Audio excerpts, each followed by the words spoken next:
bem-vindos a mais um episódio do Nas Ondas do Saber, projeto de extensão da Universidade Federal Rural de Pernambuco. Eu sou Denise Vilaça. E eu, Matheus Torres. Somos licenciandos em Letras e em nossa equipe temos ainda a professora doutora Thaís Ludmila e a técnica administrativa Roberta Duarte. E hoje temos como convidada a professora Thaís Nogueira, da Secretaria de Educação do Distrito Federal. O podcast de hoje vai ser da área de Humanas e o assunto será Introdução à Política e Poder. Oi, boa tarde. Eu sou Thaís, professora de Sociologia. A gente vai falar um pouco hoje sobre a introdução ao pensamento político e ao poder, né?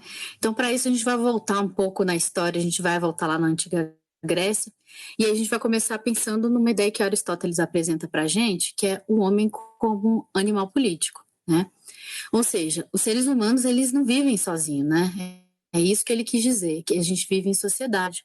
A gente se organiza coletivamente, a gente estabelece regras e normas de convivência, né, que são necessárias para essa vida em coletividade. Então, a palavra política, ela tem origem nos tempos desses antigos gregos, né, porque eles estavam preocupados em entender e viver, né, nessa organização política. Para eles, a palavra política ela vai surgir de uma derivação da palavra polis, que era cidade-estado, na Antiga Grécia, né? Em termo vai derivar daí, mas não quer dizer que outros povos não vivessem a sua vida se organizando politicamente, né? Mas foram os gregos os primeiros a pensar e refletir sobre a sua própria organização política e social, né? Então, por extensão, a gente poderia dizer que tanto a cidade-estado, quanto a sociedade, a comunidade, a coletividade, elas dizem respeito à vida urbana e dizem respeito a essa vida coletiva com a qual eles estavam preocupados. Então, a política, ela era a administração, ela era as atividades relativas à vida na polis. As decisões que eles tomavam, os debates acerca dos temas que diziam respeito à vida coletiva, elas aconteciam nas assembleias, na Acrópolis, né? E elas eram abertas aos cidadãos. Mas um ponto que a gente deve destacar aqui é que a ideia de cidadania naquela época, ela era diferente da que a gente tem hoje, né? Porque antigamente a ideia de cidadania era mais restritiva, porque ela não incluía mulheres, ela não incluía os escravos, que era uma quantidade enorme daquela população, e os estrangeiros. Então, os homens, eles eram os considerados, ou que poderiam ser considerados cidadãos naquela época.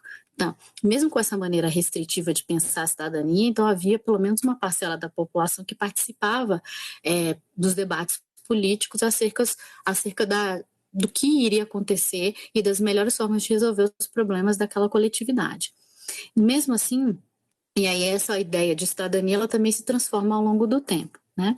Essas formas de participação, elas vão sendo ao longo do tempo abandonadas dentro da política grega e depois ao longo da nossa ideia ocidental de organização política, né? Então, mas os gregos, aqui pensando no Aristóteles e também no Platão, eles desenvolveram reflexões sobre o Estado, sobre a própria política, sobre as formas de governo, mas isso acaba se estendendo também ao longo da história, e na Idade Média também há uma produção longa sobre isso, com Agostinho, como Tomás de Aquino também, né? Aí a gente tem uma reflexão sobre a vida política que não fica restrita, então, àquele período histórico, né, dos antigos gregos. Mas aí, na modernidade, outras preocupações elas apareceram, junto com a formação dos estados nacionais.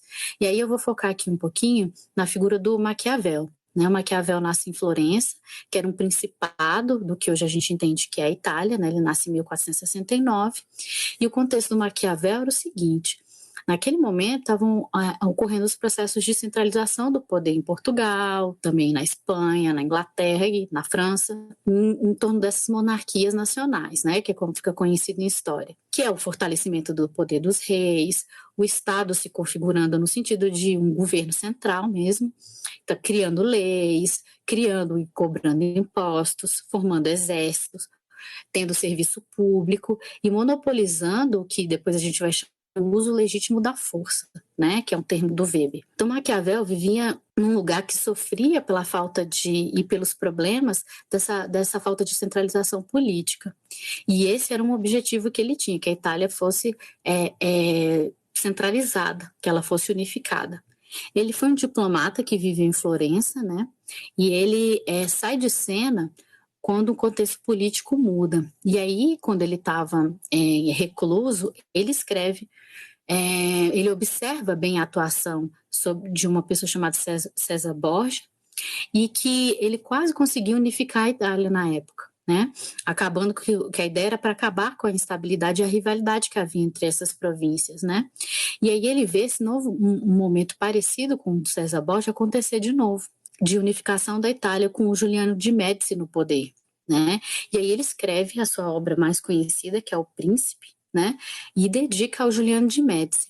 Nessa obra, ele vai estabelecer pela primeira vez o objeto e o método de estudo, que quebra com uma tradição do pensamento político que vinha até então dos gregos, né? Que pensava a política no que ela poderia ser, no Estado, o que ele poderia ser. Mas Maquiavel não.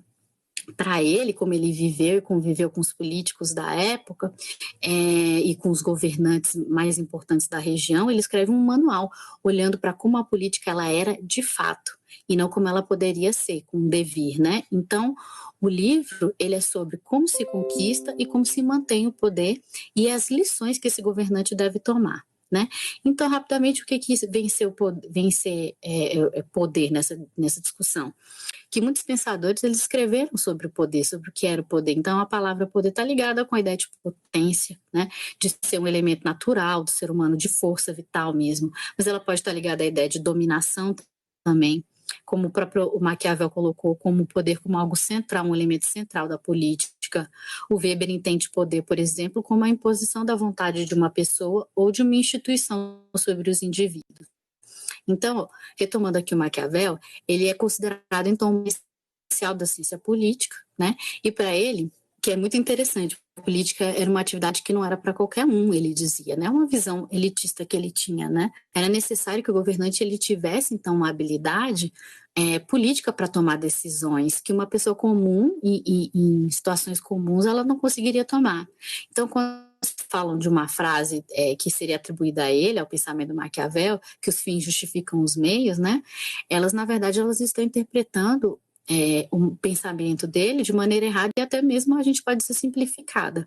Para ele, a política vai lidar com situações muitas vezes imprevisíveis.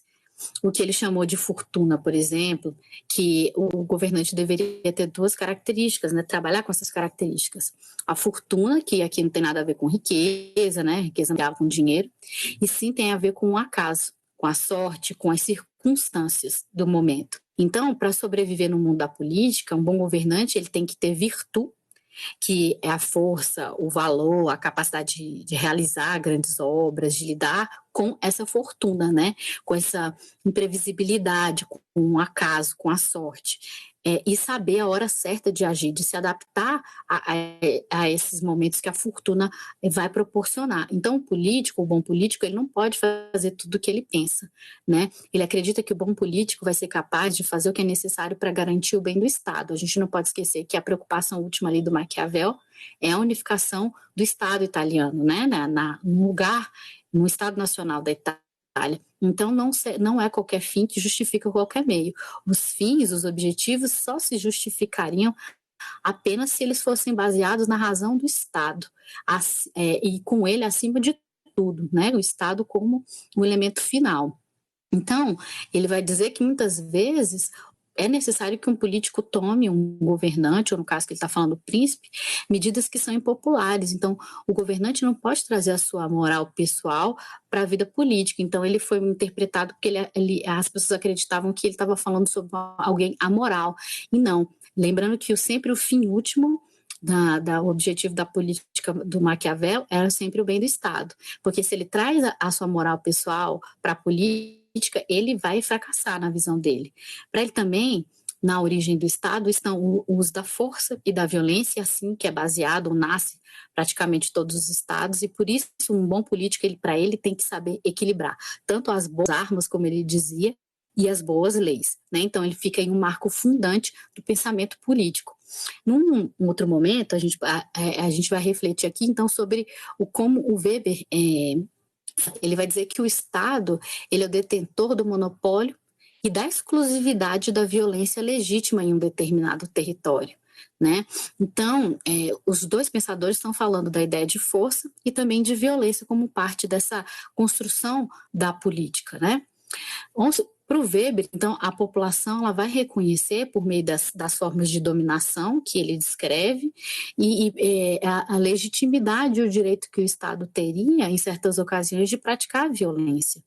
Então, não é de qualquer maneira também, né? Então, há uma legitimidade, não é um indivíduo contra o outro, mas sim como o Estado tem esse monopólio de agir de maneira violenta quanto necessário for.